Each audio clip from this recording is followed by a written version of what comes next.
Hello दोस्तों, आपका स्वागत है चिल्ड्रन चॉइस एकेडमी में। तो इस वीडियो में हम करने वाले हैं रिप्रोडक्टिव सिस्टम का टॉप 50 एमसीक्यू। ठीक है भाई, तो चलिए फिर स्टार्ट करते हैं।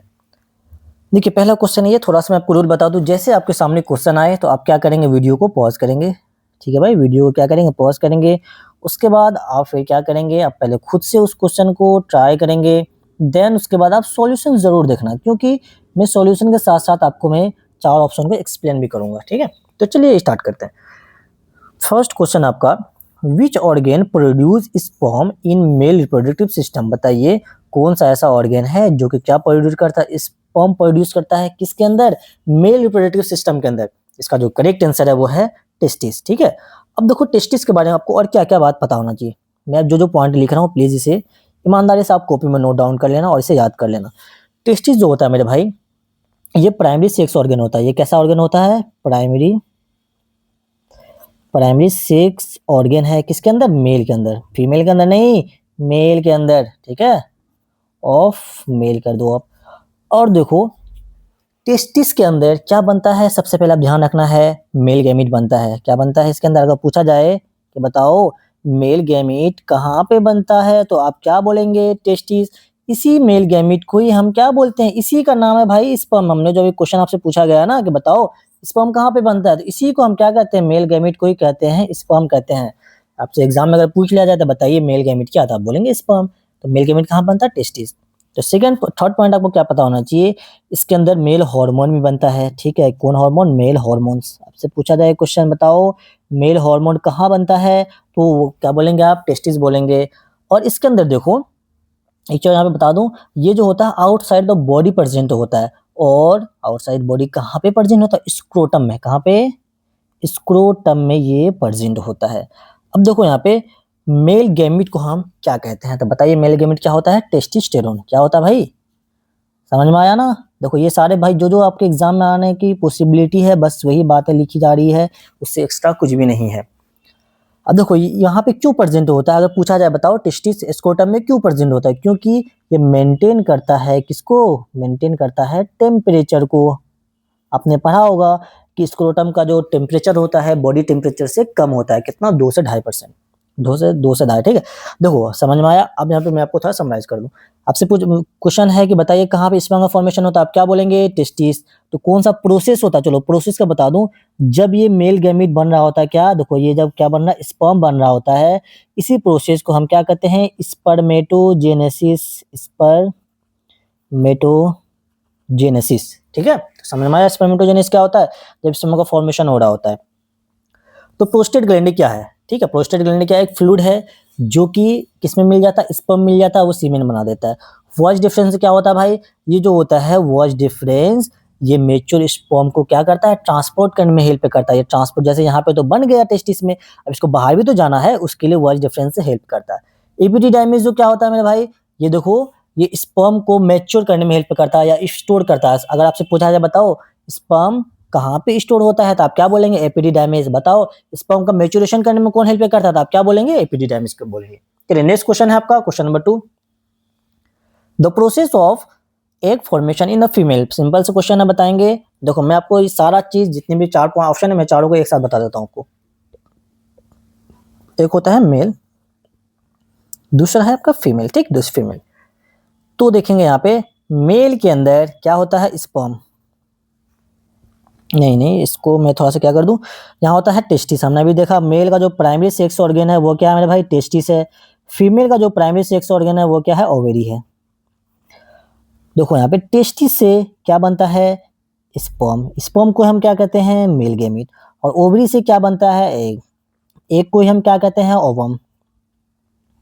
ठीक है, अब देखो ये दोनों आपस में मिलता है, फिर किस चीज का फॉर्मेशन होता है, जाइगोट का। ठीक है, उसके बाद फिर जाइगोट के बाद देखो मैं एक ही बार बता देता हूँ सारी चीज, ताकि आपका बहुत सारा क्वेश्चन इससे सॉल्व हो जाएगा। जाइगोट के बाद क्या बनता है, एम्ब्रियो बनता है। जाइगोट के बाद क्या बनता है, एम्ब्रियो बनता है। एम्ब्रियो के बाद क्या बनता है भाई, फ्यूटस बनता है। और फिर इसका क्या होता है, बर्थ हो जाता है ना, ये बेबी का बर्थ हो जाता है। तो आई होप कि आपको समझ में आया। देखो अब मैं बताता हूँ इसमें आपको क्या क्या याद रखना है।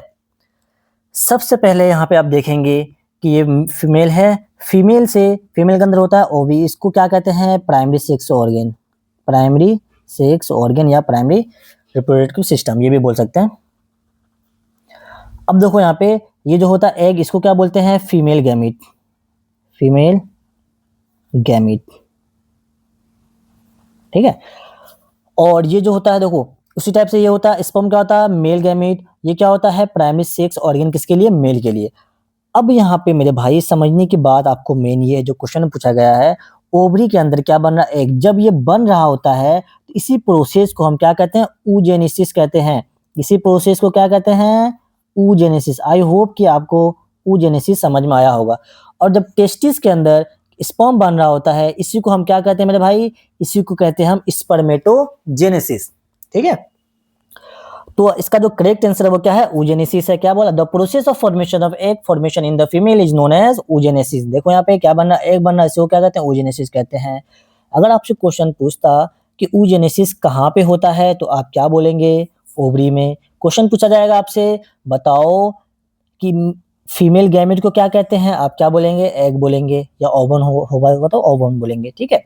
उसी टाइप से अगर आपसे पूछा जाए स्पर्मेटोजेनेसिस कहाँ होता है, टेस्टिस में, ठीक है। मेल गैमेट को क्या कहते हैं, स्पर्म कहते हैं। अब यहाँ पे देखो फर्टिलाइजेशन क्या होता है, ये दोनों चीज समझ में आ गया। जब ये दोनों मेल और फीमेल जब आपस में मिलता है, जब ये दोनों आपस में फ्यूज करते हैं, मेल और फीमेल गैमेट जब आपस में फ्यूज करते हैं, इसी को बोलते हैं हम फर्टिलाइजेशन। कितना आसान है ना, कुछ भी डाउट है इसमें आपको, नहीं होगा मेरे ख्याल से मेरे भाई, है ना, कोई डाउट है इसमें, नहीं है। तो क्वेश्चन देखो क्या है कि जब मेल गैमीट और फीमेल गैमीट आपस में मिलता है, मेल गैमीट फीमेल गैमीट आपस में मिलता है, तो उसी को हम क्या कहते हैं, फर्टिलाइजेशन कहते हैं। और फर्टिलाइजेशन के बाद जो प्रोसेस होता है, जो बनता है, उसको क्या कहते हैं, जायगोट कहते हैं। जायगोट के बाद क्या बनता है, एम्ब्रियो बनता है। एम्ब्रियो के बाद क्या बनता है, फ्यूटस बनता है। उसके बाद बर्थ होता है। जब ये फ्यूटस का जब बर्थ हो रहा तो उसी को हम क्या कहते हैं, फर्टिलाइजेशन कहते हैं। आई होप कि आपको ये समझ में आया होगा। और एक दो पॉइंट और मैं यहाँ पे एक्स्ट्रा आपको लिख दूं। एक्स्ट्रा क्या मतलब, जो आपके एग्जाम में आता है, आपसे पूछा जाता है बताओ फर्टिलाइजेशन कहाँ पे होता था, आप क्या बोलेंगे, फेलोपियन ट्यूब। एफटी कर दो इसी पे, फेलोपियन ट्यूब। आपसे पूछा जाएगा बताओ एम्ब्रियो का फॉर्मेशन कहाँ पे होता है, आप क्या बोलेंगे, यूटेरस, है ना, यूटेरस।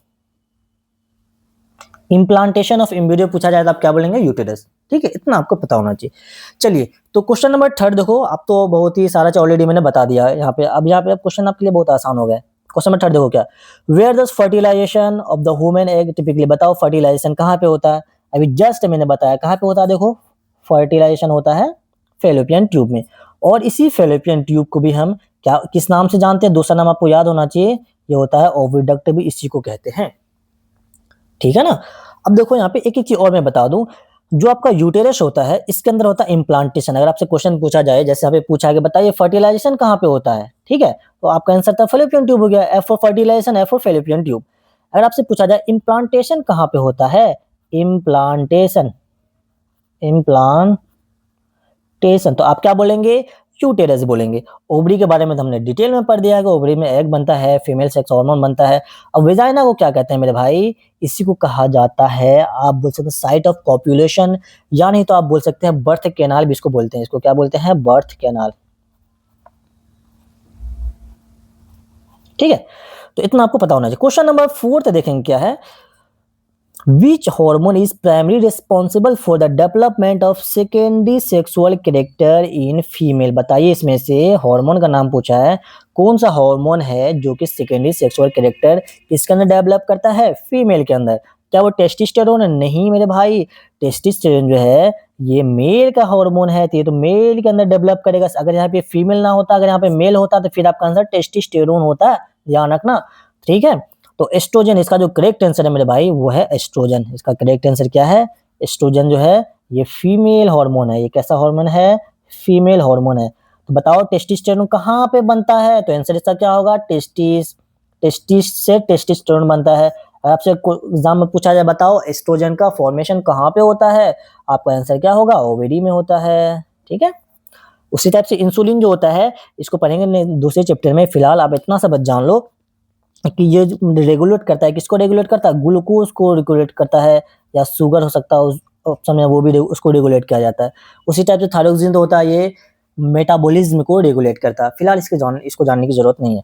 क्वेश्चन नंबर 5 देखें क्या है, the approximate period of gestation pregnancy in women. बताओ जेस्टेशन का पीरियड कितने दिन का होता है किसके अंदर, फीमेल के अंदर।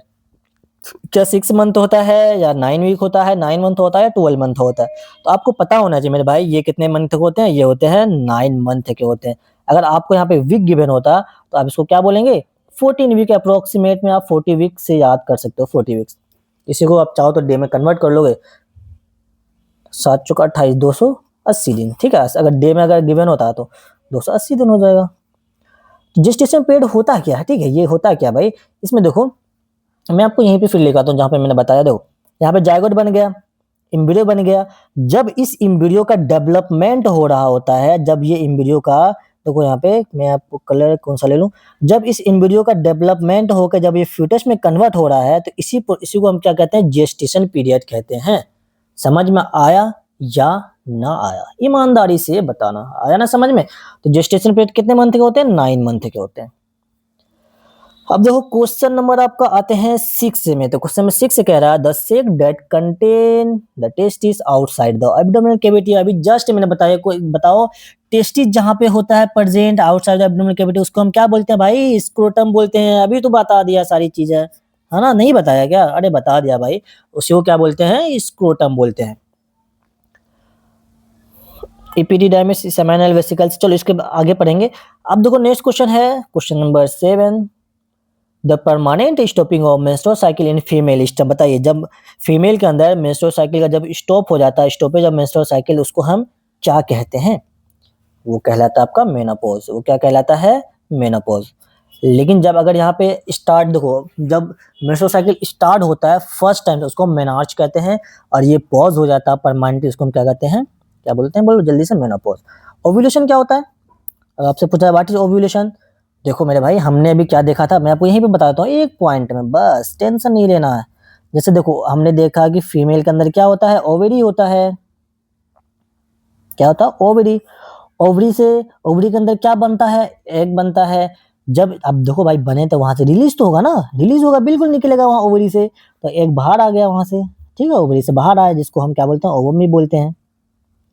तो जब ये बाहर आता है बन के, इसी प्रोसेस को हम क्या बोलेंगे, ओव्यूलेशन बोलेंगे। जब ये ओवरी से बाहर निकलता है तो इसको हम ओव्यूलेशन कहते हैं। समझ में आया या ना आया, अरे बोलो भाई ईमानदारी पूर्वक, आया ना। मजे आ रहे हैं तो यार चैनल को सब्सक्राइब कर दीजिए, अपने दोस्तों से जरूर एंड जरूर शेयर कीजिए, ठीक है। क्वेश्चन नंबर 8 देखेंगे क्या है, the gland contribute a fluid that nourish and transport sperm. बताइए कौन सा ऐसा ग्लैंड है जो कि क्या करता है, फ्लूइड एंड नरिशमेंट प्रोवाइड करता है किसको, स्पर्म को। बताइए नरिशमेंट कौन सा इसमें से ग्लैंड प्रोवाइड करता है, क्या पिट्यूटरी ग्लैंड प्रोवाइड करता है, अरे नहीं नहीं, इसका तो यहाँ पे कोई मसला नहीं है भाई। इसका जो करेक्ट आंसर है वो आपका सेमाइनल वेसिकल्स है। देखो क्या है, सेमाइनल वेसिकल्स। तो आपको यहाँ पे ध्यान रखना है आपको क्या, कि ये किस किस चीज में हेल्प करता है। अगर आपसे पूछे नरिशमेंट, ठीक है, यहाँ तो लिखा हुआ है नरिश, अगर पूछे आपको तो वो हो जाएगा। और ये इससे ये जनरली नरिश कैसे करता है भाई, ये इसको खाना पीना देता है। इसका खाना पीना क्या होता है, तो फ्रुक्टोज। अगर पूछा जाए आपसे बताओ कौन सा ग्लैंड है जो कि क्या देता है, फ्रुक्टोज देता था, आप क्या बोलेंगे, सेमाइनल वेसिकल्स। और इसीलिए ये क्या प्रोवाइड करता है, स्पीड नहीं एनर्जी। ये क्या देता है भाई, यही देता है, एनर्जी देता है, ठीक है। पूछेगा भाई बताओ स्पर्म की एनर्जी कौन देता है, तो आप क्या बोलेंगे, सेमाइनल वेसिकल्स। क्वेश्चन नंबर 9 देखो क्या है भाई, the implantation of embryo occur in lining of. बताएं अभी हमने जस्ट बताया था कि इम्प्लांटेशन कहाँ पे होता है, इम्प्लांटेशन यूटेरस में होता है। इम्प्लांटेशन कहाँ पे होता है, यूटेरस में, ठीक है। अब देखो मैं एक बता दूं यहाँ पे, ओवरी में बताओ क्या हो रहा था, ओजेनेसिस, ठीक है। यूटेरस में क्या होगा, इम्प्लांटेशन। नेक्स्ट क्वेश्चन देखेंगे आप, question number 10, the initial cell formed after fertilization. सबसे बताओ फर्टिलाइजेशन के बाद सबसे पहले कौन सा सेल बना था। देखो यहाँ पे दिखाता हूँ यार, ऑलरेडी मैंने बता दिया यार, इसको समझ गया ना, आपका सारा क्वेश्चन रिप्रोडक्टिव सिस्टम का 100% सॉल्व हो जाएगा। देखो यहाँ पे फर्टिलाइजेशन हुआ, फर्टिलाइजेशन, कलर चेंज करूँ इसको थोड़ा सा, कौन सा कलर ले लूँ भाई, ये ले लूँ, चलो। देखो फर्टिलाइजेशन हुआ, फर्टिलाइजेशन के बाद पहला सेल कौन सा बना, क्या बना, पहला जायगोट बना ना। तो वही आपसे पूछा गया है कि मुझे बता दो क्वेश्चन में, कहाँ गया क्वेश्चन, यहाँ है। द इनिशियल से बताओ आफ्टर फर्टिलाइजेशन के बाद सबसे पहला सेल कौन सा बना, तो आपका आंसर क्या है, जाइगोट। जो करेक्ट आंसर इसका है जाइगोट है। गैमेट बना रहे नहीं नहीं, 2 गैमेट मिले तभी तो जाइगोट बने भाई। जाइगोट के बाद क्या बनता है? एम्ब्रियो। देखो सबसे पहले बनता है फर्टिलाइजेशन के बाद, मैं आपको एक सीक्वेंस से फिर से लिख देता हूँ, याद कर लो भाई। सबसे पहले आपसे पूछा जाएगा बताओ फर्टिलाइजेशन के बाद कौन सा सेल बनता है? बोलेंगे आप जाइगोट। जाइगोट के बाद क्या बनता है? एम्ब्रियो। एम्ब्रियो के बाद फिर क्या बनता है? फ्यूटस। फिर वही बन जाता है फ्यूटस। जब एम्ब्रियो से फ्यूटस में कन्वर्ट हो रहा होता है बच्चे, उसी को हम जब बोलते हैं जेस्टेशन पीरियड। यही पीरियड आपका क्या कहलाता है? अरे भाई कलर डीप कलर आ जाओ भाई। यही पीरियड आपका क्या कहलाता है? जेस्टेशन। जो कि कितने मंथ के होते हैं? 9 मंथ के होते हैं। ठीक है। जब जाइगोट कहाँ पे? यूटेरस में जा रहा होता है, इसको क्या कहते हैं? इम्प्लांटेशन। तो चलिए क्वेश्चन नंबर 11 में देखेंगे मेरे भाई। Which of the following hormone is not, note ध्यान दो, not involve in regulation of menstrual cycle? बताइए इसमें से कौन सा ऐसा हार्मोन है जो कि मेंस्ट्रुअल साइकिल को रेगुलेट करने में हेल्प नहीं करता है? क्या एफएसएच करता है? बिल्कुल भाई एफएसएच करता है। एलएच करता है? बिल्कुल एलएच ही तो ओव्यूलेशन कराता है। तो ओव्यूलेशन हमने देखा ना, अगर आपसे पूछा जाए बताओ कौन सा हार्मोन है जो कि ओव्यूलेशन करवाने में हेल्प करता है, तो आप क्या बोलेंगे? एलएच जो होता है वो ओव्यूलेशन कराता है।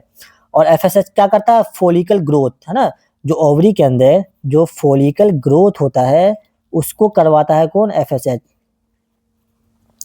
उसी टाइप से अब जो प्रोलेक्टिन अगर आप देखेंगे, ये क्या कराता है? मिल्क प्रोडक्शन करता है। ठीक है, ये क्या कराता है? Milk production. अगर पूछा जाए यहाँ पे बताओ मिल्क प्रोडक्शन कौन सा हार्मोन कराता है? Milk production. मिल्क प्रोडक्शन कौन सा हार्मोन कराता है? आप क्या बोलेंगे? प्रोलेक्टिन। एस्ट्रोजन जो होता है भाई ये क्या करेंगे? ये प्रो मतलब जो लाइनिंग होता है यूटेराइन का उसको क्या करता है? वो प्रोलिफेट करता है। ठीक, तो क्या कौन सा इसमें हेल्प नहीं करता? देखो ये नहीं करता। इसका क्या काम है? इसका नाम है इसका काम है मिल्क प्रोडक्शन कराना। तो भाई कहाँ कहाँ का मेंस्ट्रुअल साइकिल, कहाँ मिल्क प्रोडक्शन? ये तो भाई बच्चे के बर्थ होने के बाद मतलब एक्टिव होता है। तो इसका जो करेक्ट आंसर हो जाएगा वो आपका हो जाएगा सी। क्वेश्चन नंबर 12 देखोगे भाई। The function of the corpus luteum is secret. बताइए कॉर्पस ल्यूटियम का क्या फंक्शन है? कॉर्पस ल्यूटियम का क्या फंक्शन है? एस्ट्रोजन एंड प्रोजेस्टेरोन क्या है इसका? एस्ट्रोजन एंड प्रोजेस्टेरोन बनाना है या टेस्टोस्टेरोन बनाना है? टेस्टोस्टेरोन तो देखो होगा नहीं। ठीक है, इसको तो ये तो मेल के अंदर होता है। प्रोलेक्टिन एंड ऑक्सीटोसिन ये हो सकता है क्या? अरे नहीं यार। देखो यहाँ पे दोस्त मैं आपको एक चीज और बता दूं, अगर आपसे पूछा जाए कि मिल्क इजेक्शन, देखो बच्चे कंफ्यूज होते हैं। मिल्क इजेक्शन, तो आपका आंसर होगा प्रोलेक्टिन। मिल्क प्रोडक्शन, ठीक है, मिल्क प्रोडक्शन। अब बता पूछा जाए क्वेश्चन क्या, बताओ मिल्क प्रोडक्शन में कौन हेल्प करता है? फिर आप बोलेंगे प्रोलेक्टिन। अगर पूछा जाए मिल्क इजेक्शन में कौन हेल्प करता है तो आप बोलेंगे ऑक्सीटोसिन। एलएच बता दिया ओव्यूलेशन, एफएसएच बता दिया फॉलिकुलर ग्रोथ के लिए हेल्प करता है। लेकिन आपका यहाँ पे कॉर्पस ल्यूटियम पूछा गया है। कॉर्पस ल्यूटियम क्या चीज बनाने में हेल्प करता है? Estrogen and progesterone. तो एक चीज यहाँ पे ध्यान रखना है, कॉर्पस ल्यूटियम को ही हम क्या बोलते हैं? Temporary endocrine gland. ये क्वेश्चन आपके एग्जाम में पूछा गया है, टेम्पोररी इंडोक्राइन ग्लैंड। ठीक है, इजी लिखता हूँ इंडोक्राइन ग्लैंड। तो क्वेश्चन नंबर आप 13 देखेंगे मेरे भाई। The stage of menstrual cycle where uterine wall thicken. बताओ जब यूटेराइन वॉल जब मतलब कि मोटा हो रहा होता, थिकन हो रहा होता, उस स्टेज को हम क्या कहते हैं? वही स्टेज को हम क्या कहते हैं? प्रोलिफेरेटिव, क्या कहते हैं? प्रोलिफेरेटिव फेज कहते हैं। मेंस्ट्रुअल फेज क्या होता है बताओ? मेंस्ट्रुअल फेज क्या होता है? जब ब्लीडिंग हो, है ना, जब ब्लीडिंग होता है मेंस्ट्रुअल साइकिल में, जब ब्लीडिंग होता है उसको हम कहते हैं मेंस्ट्रुअल फेज। सिक्रेटरी फेज क्या होता है बताओ? जब देखो मेंस्ट्रुअल साइकिल के लिए मतलब कि जब यूटेराइन वॉल का जब डेवलपमेंट होता है उसको हम सिक्रेटरी फेज कहते हैं। ओव्यूलेटरी फेज क्या होता है भाई? ये तो मैंने आपको ऑलरेडी बताया। जब एग रिलीज होता है कहाँ से? जब एग रिलीज होता है कहाँ से? ओवरी से। एग रिलीज होता है, सिर्फ लिख दूं मैं, एग रिलीज होता है जब कहाँ से? ओवरी से, तो उसको ओवुलेटरी फेज कहते हैं। क्वेश्चन नंबर 14 देखेंगे। What is the typical name of chromosome found in human sperm? बताइए। अच्छा टिपिकल नंबर यार, व्हाट बताइए, स्पर्म के अंदर कितने नंबर ऑफ क्रोमोसोम होते हैं?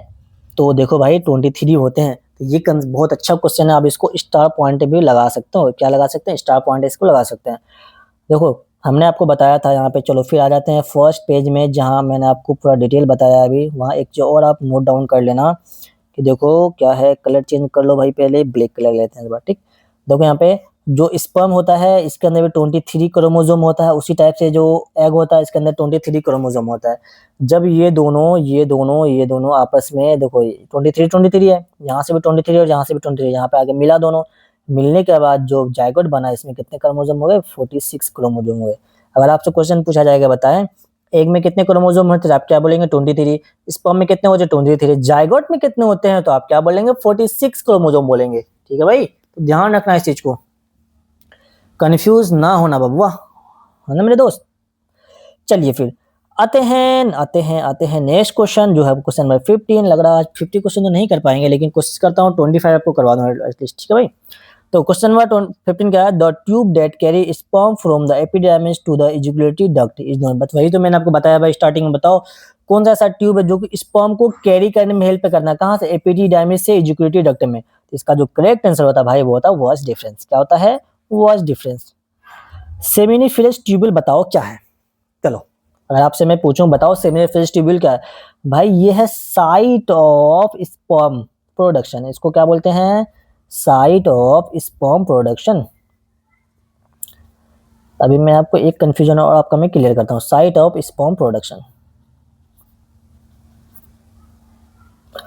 अगर आपसे एग्जाम हॉल में पूछा जाए कि मुझे ये बताओ कि स्पर्म का फॉर्मेशन कहाँ होता है, अगर वहां पे ऑप्शन आपको टेस्टिस गिवन हो आप टेस्टिस लगा देंगे। अगर टेस्टिस भी गिवन हो और सेमिनिफिलस ट्यूबुल भी गिवन हो आप क्या लगाएंगे? सेमिनिफिलस ट्यूबुल लगाएंगे। क्योंकि जो सेमिनिफिलस ट्यूबुल है ये किसके अंदर है भाई? ये आपका देखो टेस्टिस है। टेस्टिस के अंदर आता है कौन? सेमिनिफिलस ट्यूबुल। ठीक है, टेस्टिस के अंदर प्रेजेंट होता है सेमिनिफिलस ट्यूबुल। तो अगर स्पेशली पूछा जाए टेस्टिस के अंदर कौन सा ट्यूबुल स्पर्म बनाने में हेल्पफुल करता है, मतलब स्पर्म प्रोडक्शन करता है, तो फिर आपका आंसर आएगा सेमिनिफिलस ट्यूबुल। ठीक है, तो कंफ्यूजन बिल्कुल नहीं होनी चाहिए।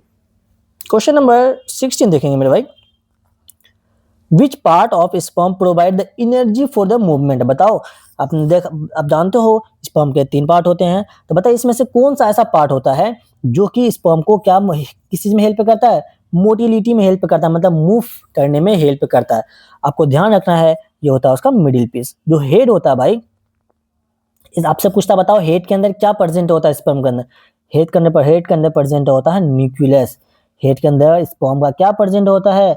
न्यूक्लियस प्रेजेंट होता है। न्यूक्लियस का मतलब न्यूक्लियस के अंदर क्या होता है? Genetic material. तो अगर आपसे पूछा जाए कि बताओ स्पर्म के अंदर जेनेटिक मटेरियल कहाँ पे प्रेजेंट होता है, आप क्या बोलेंगे? हेड। उसी टाइप से टेल जो होता है, टेल किसी क्या प्रोवाइड करता है भाई? मोटिलिटी। क्या पूछा है? एनर्जी। अच्छा सॉरी सॉरी, हाँ एनर्जी भाई, मोटिलिटी नहीं। मोटिलिटी वर्ड यहाँ पे आप इसे कट कर दो थोड़ा सा, यहाँ पे इसको मोटिलिटी कट कर दो। ठीक है, अच्छा मोटिलिटी के लिए एनर्जी कौन देता है ना? मोटिलिटी के लिए एनर्जी कौन देता है ये पूछा है ना। क्योंकि भाई टेल जो करता है, टेल हेल्प करता है किसमें?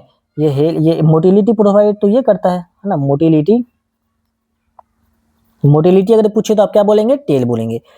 ठीक है, उसी टाइप से जो मिडिल पीस होता है ये एनर्जी देता है मोटिलिटी। हाँ 4 मैंने देखा नहीं। ठीक है भाई, तो देखो ये क्या करता है? एनर्जी प्रोवाइड करता है। Energy for motility, energy for motility या एनर्जी फॉर मूवमेंट। और एक्रोजोम के अंदर क्या प्रेजेंट होता है? एक्रोजोम के अंदर होता है एंजाइम प्रेजेंट होता है, जिसको हम क्या बोलते हैं भाई मेरे? जिसको हम बोलते हैं एंजाइम ही बोलते हैं। और वो किस चीज में हेल्प करता है? आपसे पूछा जाए कि बताओ इसमें से कौन सा ऐसा पार्ट है जो कि पेनिट्रेट एग को पेनिट्रेट करने में हेल्प करता है? एग को पेनिट्रेट है ना, पेनिट्रेट द एग या पेनिट्रेट ऑफ एग, जो एग को पेनिट्रेट करेगा वो होता है आपका एक्रोजोम। क्योंकि एक्रोजोम के अंदर क्या प्रेजेंट होता है? एंजाइम्स प्रेजेंट होता है। वो एक लेयर जो एक का लेयर है, ठीक है, ये एक का लेयर है। यहाँ से क्या आया भाई? ये पेनिस आया।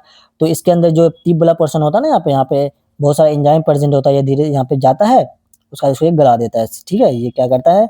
इसके लेयर को ये क्या करता है? गला देता है और ये धीरे अंदर चला जाता है। ठीक, क्वेश्चन नंबर 17 देखेंगे।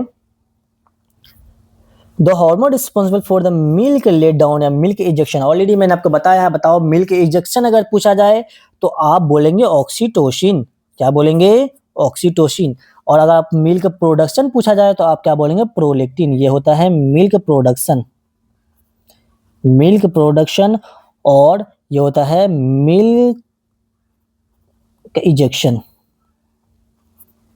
मिल्क बनाने में कौन हेल्प करता है? प्रोलैक्टिन। मिल्क को बाहर निकालने में कौन हेल्प करता है? ऑक्सीटोसिन। और रिलैक्सिंग किस चीज में हेल्प करता है भाई? ये जब मतलब कि बच्चे का बर्थ हो रहा होता है ना, उस समय ये बहुत बेहतरीन मतलब कि लिगामेंट वगैरह जो होता है ना, लेबर पेन, उसको कम करने में हेल्प करता है। क्वेश्चन नंबर 18 देखेंगे मेरे भाई। Which structure connect the developing embryo to the uterine wall? अब बताओ, बहुत अच्छा क्वेश्चन है ये भी, इसको भी आप क्या कर सकते हो, इसको भी आप स्टार पॉइंट लगा सकते हो। बताओ कौन सा ऐसा स्ट्रक्चर है जो कि कनेक्ट करता है किसको? एम्ब्रियो को किसके साथ? यूटेराइन वॉल के साथ। तो वो तो स्ट्रक्चर कहलाता है, वो होता है प्लेसेंटा। वो क्या होता है? प्लेसेंटा होता है। समझ में आया? क्वेश्चन नंबर 19 देखोगे। The primary female sex organ, बताइए। ऑलरेडी कई बार मैंने बताया, प्राइमरी फीमेल सेक्स ऑर्गन पूछे तो आप क्या बोलेंगे? ओवरी बोलेंगे। अगर यहाँ पे प्राइमरी मेल सेक्स ऑर्गन पूछता है तो आप क्या बोलते हैं? टेस्टिस बोलते हैं। चलो जल्दी से एक बात बता दो, फिलिपिन ट्यूब के अंदर क्या होता है? Fertilization, fertilization. उसके बाद यूटेरस के अंदर क्या होता है? Implantation, implantation. ठीक है। Question number 20। The process of delivery of the fetus, और बताओ जब इस प्रोसेस को क्या कहते हैं? जब बच्चा का डिलीवरी हो रहा होता है, जब बच्चा का बर्थ हो रहा होता है, चाइल्ड बर्थ को हम क्या कहते हैं? उस प्रोसेस को पूछा, प्रोसेस। तो वो जो प्रोसेस कहलाता है भाई, वो आपका कहलाता है पास्चुराइजेशन। क्या कहलाता है? पास्चुराइजेशन। लैक्टेशन क्या होता है? लैक्टेशन, देखो लैक्टेशन होता है जब मिल्क बन रहा होता है, उसको हम कहते हैं लैक्टेशन पीरियड। जब मिल्क प्रोडक्शन हो रहा है ना, मिल्क प्रोडक्शन, मिल्क प्रोडक्शन हो रहा तो उस फेज को हम क्या बोलेंगे? लैक्टेशन।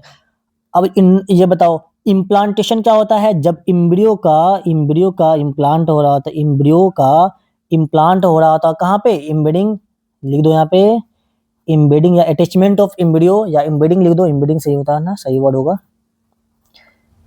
इम्ब्रियो इम्बेडिंग इन यूटेरस, यूटेरस, यूटेरस। तो इसको हम क्या बोलेंगे? इम्प्लांटेशन। और हमने आपको जेस्टेशन ऑलरेडी बता दिया।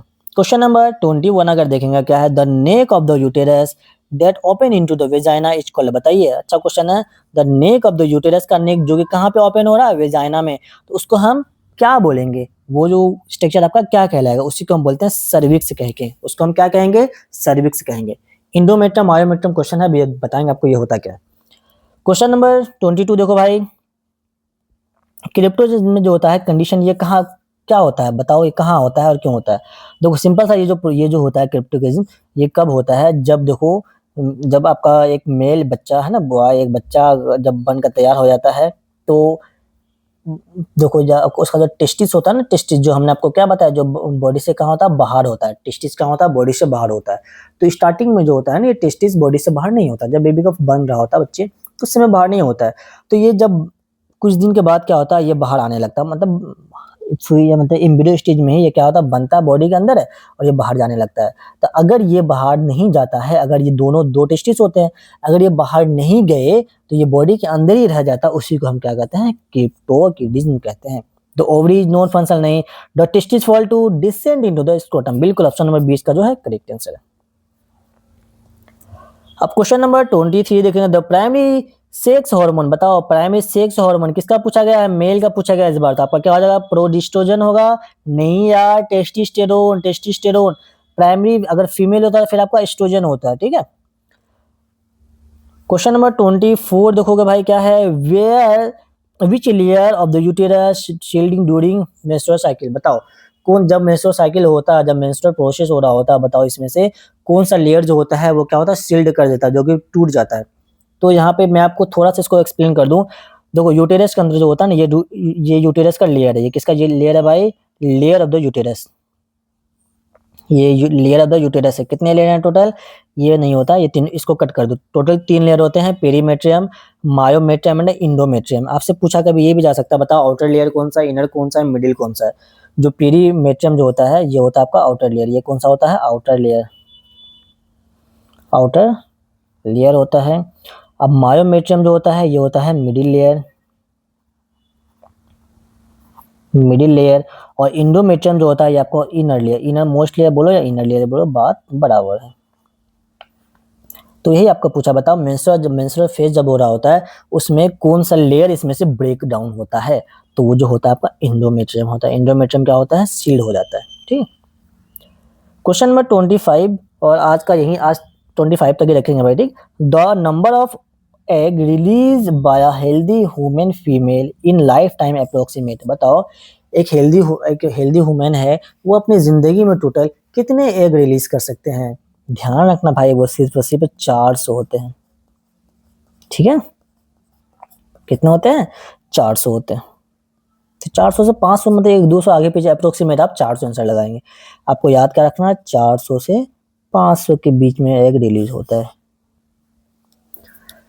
तो बहन भाई आज इतना ही रखते हैं, और अगर आपको देखो कोई भी डाउट हो, कोई भी परेशानी हो, तो आप जरूर कमेंट करना। वीडियो कैसा लगा यार जरूर बताइएगा, और अगर आपको पसंद आया तो इसे सब्सक्राइब जरूर कर लीजिएगा, ठीक है भाई। तो इसी टाइप से मैं आपको हर चैप्टर का, देखो यहाँ पे जो सीरीज आपका चलने वाला है, बायो, फिजिक्स और केमिस्ट्री, ये तीनों की बात कर रहा हूँ इसमें। तो इन तीनों का मैं आपको चैप्टर वाइज करवाऊंगा 50-50 क्वेश्चन, हर चैप्टर का मैं आपको 50-50 क्वेश्चन करवाऊंगा। और मैं सोच रहा हूँ कि हर लेक्चर में आपको 25 कराऊँ। देखो 50 चैप्टर कंप्लीट चैप्टर होगा, तो इसको हम 2 पार्ट में करेंगे, हर चैप्टर को 2 पार्ट में करेंगे, 25 क्वेश्चन, ठीक है। तो फिजिक्स केमिस्ट्री बायो उसी टाइप से भाई मैंने ऑलरेडी आपके लिए क्या बना दिया है, हिस्ट्री का लेक्चर अपलोड हो चुका है। उसी टाइप से हिस्ट्री हो गया, पॉलिटी हो गया, जियोग्राफी हो गया, इकोनॉमी हो गया, इसका भी क्वेश्चन मैं प्रैक्टिस करवा रहा हूँ इसी चैनल पे। आपको डिस्क्रिप्शन में इसका लिंक मिल जाएगा, आप या तो प्ले लिस्ट से आप जा सकते हैं, वहाँ पे प्ले लिस्ट ऑलरेडी सेपरेट बना हुआ है सबका। तो मैं आपको जो हिस्ट्री हो गया, पॉलिटी हो गया, जियोग्राफी एंड इकोनॉमी, इसका मैं आपको टॉपिक वाइज करवाता हूँ। टॉपिक वाइज में टोटल या तो 10 क्वेश्चन हो गए, या तो 20 क्वेश्चन हो गया, या 30 क्वेश्चन हो गए, ठीक है। जैसा टॉपिक होगा उस पर डिपेंड करेगा। तो आज के लिए इतना ही रखते हैं भाई। ये देखो इंस्टाग्राम आईडी है, आप चाहो तो मुझे यहाँ पे फॉलो कर सकते हैं। अगर आपको कोई भी डाउट हो तो आप मुझे यहाँ भी मैसेज कर सकते हैं। Thank you so much for watching this video मेरे भाई। मिलते हैं फिर नेक्स्ट लेक्चर में, तब तक के लिए ओके भाई, अपना ख्याल रखना, अच्छे से पढ़ाई करें।